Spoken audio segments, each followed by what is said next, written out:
On today's Locked On Jayhawks, why this is the most important Big 12 tournament of Bill Self's time at Kansas, and we're going to go over what the best path, the worst path, what the most beneficial path for KU to their resume would be, all that and more on today's edition of Locked On Jayhawks.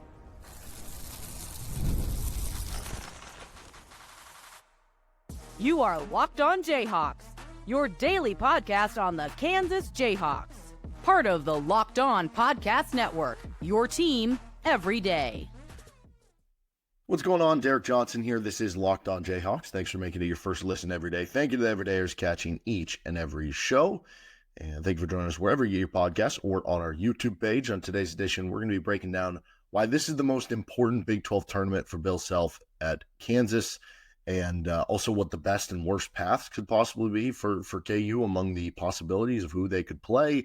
What would be the best path for them to build their resume the most, to try to move up that NCAA tournament seed line. And then we'll give a little bit of an update at the end on the KU baseball team, who won a couple more games since we last talked, and the women's basketball team season likely coming to a close. Today's episode of the show is brought to you by the 2025 all-new Nissan Armada. Stay with us for the Armada Team of the Week coming up later in the episode.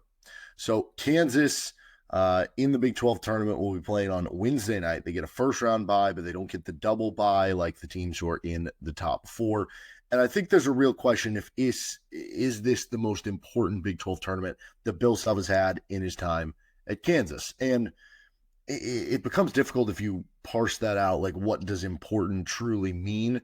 You could maybe argue his first year at the University of Kansas, right? I mean, it's your first year. You're trying to prove yourself to the fan base. You didn't win the Big 12 in the regular season, but I don't know. That team still got a 4 seed, made it to the Elite Eight, like they lost in the Big 12 semifinals. I think there's something to the notion of a lot of years we look at the Big 12 tournament starting, and there have been a lot of years in the past where Kansas already had a 1 seed pretty much secured, where we went into the Big 12 tournament going, yeah, they lose, at any point, they're still going to get a 1 seed, right? Maybe the difference is getting the number 2 overall 1 seed, or the number 4 overall 1 seed, or the number 1 overall 1 seed, right? And there have been other years where, yeah, it has been the difference of if you win the Big 12 tournament or not is going to depend on if you get one of the 1 seeds, or maybe if you get one of the first 2 seeds. But at the end of the day, like, how important does that really make it for Kansas? There are other years where the results have been important. You grabbing momentum from it has been important, but I don't think you could say that you knew that was going to be the case coming into the Big 12 tournament in those. And so you look at this year, does it just become something as simple to say your worst teams are going to need the conference tournament the most, whereas the best teams have proven over the course of the majority of the season that they just are a good team, and you don't need that last-ditch effort in the conference tournament to prove that's kind of the case? I think there is something that makes sense there. You could, certainly argue a couple other ones, like the 2007 Big 12 tournament became important because that was the trial run of the Mario Chalmers chop play where he hits the shot, sends it to overtime, and then they beat Texas in overtime in the Big 12 championship. So, that ended up mattering a year later, clearly. But again, it's not like that was a big swing to their seed, or if they won or lost that game, it's not like there was going to be a huge swing in where they were in the NCAA tournament. 2018, again, you could argue that they just lost by 18 in the regular season finale to Oklahoma State. Udoka Azubuike was hurt at that point, and it was kind of the start of Silvio De Sousa and Malik Newman's run. And getting hot into the NCAA tournament was important. But again, big picture, if you lose to West Virginia in the finals, maybe they're a 2 seed instead of a 1, but it's not a huge difference, right? 2019 became important because they didn't win the league. They still wound up with a 4 in Kansas City, though. So as much as you could say, if that team beats Iowa State in the Big 12 championship instead of losing to Mariel Shayok, just hitting every shot, and Iowa State winning that game, do they get a 3 seed? Do they get a bit more favorable of a path? I mean, they got a 4 seed where the region was in Kansas City. I guess it could have been better if they avoided Auburn as the 5, but I don't know, that team wasn't really going places anyway. 2021 was pretty important because at that point in time, they were hot. That was a team that didn't start great. I think they started 12-7 or something. Finished hot. They beat that Baylor team who goes on to win the title on senior day. And they win their first Big 12 tournament game, but then they have a run through of COVID with the team that bounces them. That one would have been pretty important because it could have kept their momentum going. And who knows, maybe if they do keep playing the Big 12 tournament that year and win some more games, what if they work into the 2 line even, and then you're avoiding USC? But again, based on the injuries they had and the COVID they were having to deal with, and some of the issues that team had in general. Like, was that team going to go on that much farther a run? I don't know. 2022 was very important. They were going to be a 1 or a 2 seed regardless. Obviously, they ended up getting a 1. But that Big 12 tournament allowed Remy Martin runway to get going. But see, all the ones that we've kind of talked about here, because you look at the last 2 years, no Bill Self 2 years ago, no Kevin Kohler, no Hunter Dickinson last year. When you look at all of those other ones I mentioned, it was, oh, are you going to get a 1 or a 2 seed, or 3 or 4 seed or whatever? And I think the big deal, you could say the impact of the Big 12 tournament was clearly bigger in 2022, right? Getting hot there, having Remy playing a role, that was super important. The 2018 run, what that provided with momentum, and getting Malik Newman hot and getting confidence Sylvia De Sousa, those were the most important results, I would say, of the Big 12 tournament and Bill Self's time in Kansas. But going into a Big 12 tournament, I think you could argue this is the one, because there is more impact that is probably going to be had, or there's an opportunity to be had, I guess I should say, based on what happens on this Big 12 tournament than any of those others. Because again, the difference there in a lot of those other ones is a 1 or a 2 seed. This Kansas team, went from, are they going to be an 8 seed, beating Arizona? You lose in the first game, maybe you drop back down to an 8 seed, right? Or maybe at the very least you're a 7 seed. I'm going to put this tweet up there. Graham Doran, who we had on the show, what was that, a week or 2 ago? He does great bracketology work, and he sent this out after Kansas beat Arizona on X, at Graham Doran on Twitter over there. He said, Kansas added a 4th quad 1A win to previous victories over Duke, Michigan State, and Iowa State. Jayhawks should avoid the dreaded 8-9 game. He has them likely as a 6 or 7 at this point in time. I'm going to try to get Graham back on the show sometime later this week. I think that'd be good. Obviously, he'll be extra busy with bracketology stuff, so we'll see if it works out and everything. But point being, you could make the argument that a bad loss in the first game you play to either UCF or Utah could drop you back down to an 8, or at the very least solidifies a 7, versus, you win that first game. What if you beat Arizona again? Do you move up to a 6 for sure? Do you have a chance at, if you can make it to the Big 12 championship game, moving up to the 5 line even, right? What if you win the Big 12 championship? Like, how much of a difference is there really between the teams on the, say, the 4 line versus where Kansas is right now? Like, one strong run over a week of play, would that be enough for KU to get above some of those teams? Because you're looking right now, it's like Clemson, Purdue, Maryland, Wisconsin. And what's interesting is you look at like a place like the net ratings, Kansas is 18th.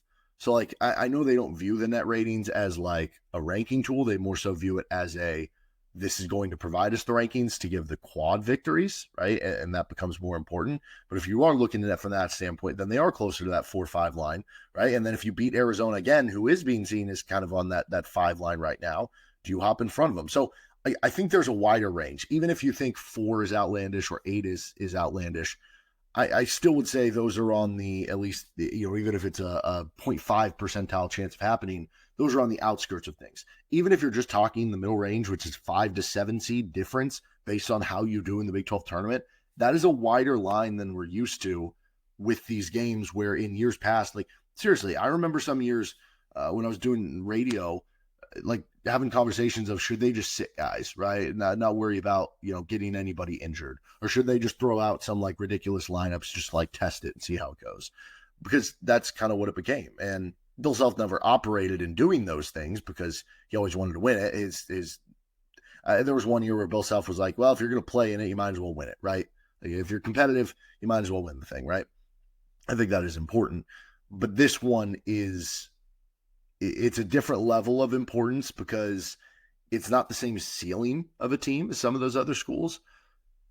But with some of the issues that this team has, you want to get as good of a draw as possible. Now, you could actually make the argument that you'd prefer to have a 6 or a 7 seed, because maybe the draw is a little bit better. If you can win your first game, maybe the second round matchup is a little bit better. Maybe you feel better about this team playing, a 10 seed who's from a Power 5 who underperformed, as opposed to playing a 12 seed who's like Samford last year, who can, play a unique style and give you fits. Those are all valid and I think logical arguments you can have. But in terms of, really feeling like above and beyond the seeding, feeling like you were playing good basketball, if we're talking this new season stuff, you're 3-2 in the new season. It doesn't sound that great, we just have to think about it a little more. You played pretty well against Texas Tech. They just shot well from three, and it was a bad matchup for you, right? They normally shoot well from three, but you know what I meant. With Houston, you played them tough on the road, right? You beat a good Arizona team. If you do make a run in this Big 12 tournament, I'm not even saying win the thing, right? Win 2 or 3 games. You are going to feel like you're playing much better ball than you were, a couple weeks ago. And that, above all, might be the most important part of this, that in the same way that, in 2018 and 2022, some guys started finding their roles and you hit a bit of hot streak and you found some momentum headed into the NCAA tournament. That's what you're kind of going for this year, in addition to that wide range of what the seeding could be. All right, let's talk what would be the toughest path for KU, the maybe easiest path, quote unquote, and what the best path would be for the resume. We'll get to all that on this episode of Locked On Jayhawks. All right, this episode of the show is brought to you by the Armada Team of the Week, which is brought to you by our friends at Nissan and the all-new 2025 Nissan Armada. Each week, our locked-on college basketball experts are picking one team that stands apart, from top-seeded stars to the unexpected upsets. These guys showcase the strength and sheer power needed to push their team forward. This week's Armada and clear-cut Team of the Week are the Duke Blue Devils. John Shire's team, led by National Player of the Year candidate Cooper Flagg, just ripped through the ACC, going 19-1. The Blue Devils were plus 434 points in the ACC, the largest point differential by a power conference team in league play since Kentucky in 1953 to 1954. When it comes to the Nissan Armada, they say go forth and conquer, and that's exactly what the Duke Blue Devils have done. It's clear that our Team of the Week is out here ready to conquer the road ahead with confidence, just like you get in the all-new Nissan Armada or any of the Nissan outstanding vehicles. Take the Nissan Armada, Rogue or Pathfinder, and go find your next big adventure. Shop NissanUSA.com. All right, continuing on the show here with what would be the best and worst paths, what would be the maybe most beneficial to that KU resume to try to move up the seed line if you're Kansas. So the first round game, you're taking on either UCF or Utah. And quad one games are defined as top 50 opponents on neutral courts, which obviously this will go down as a neutral court. Well, UCF is ranked 77th in the current net ratings, and Utah is ranked 68th. So I don't see either of those teams with a win over the other boosting high enough into the top 50, meaning that, especially because then you would have to beat them, right? Meaning that you're probably not going to get a quad one victory out of this, right? That kind of makes a lot of sense here. Okay, so that one becomes kind of a wash in terms of which would be the best for your resume, which I'm kind of doing here first. Obviously, if you win that game, regardless, you're playing Arizona. There's no way around it. So that would clearly be a quad one game for KU, quad one opportunity, quad 1A opportunity at that, because Arizona's net rating is very good. They're in the top 15 there. Then if you move on to the semifinals, you have the option. The 10-15 matchup is K-State, Arizona State. And if it were one of those teams, that would obviously take a run from either of those. You'd hope it would not be if you're trying to build the resume, because neither of those would be a quad one victory for KU.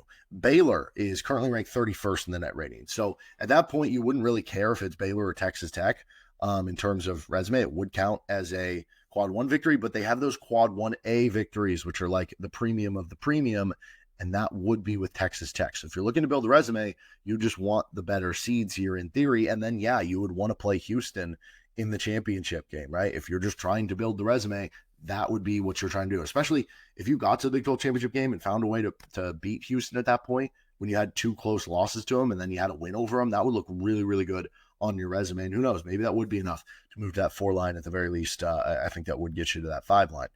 Okay, but what about the best path if you just want them to go far, like the easiest path, quote unquote, versus the hardest path? I think that first matchup, there is something to be said about the idea that, it's really hard to beat a team 3 times, right? And that is the case with if you end up playing UCF again.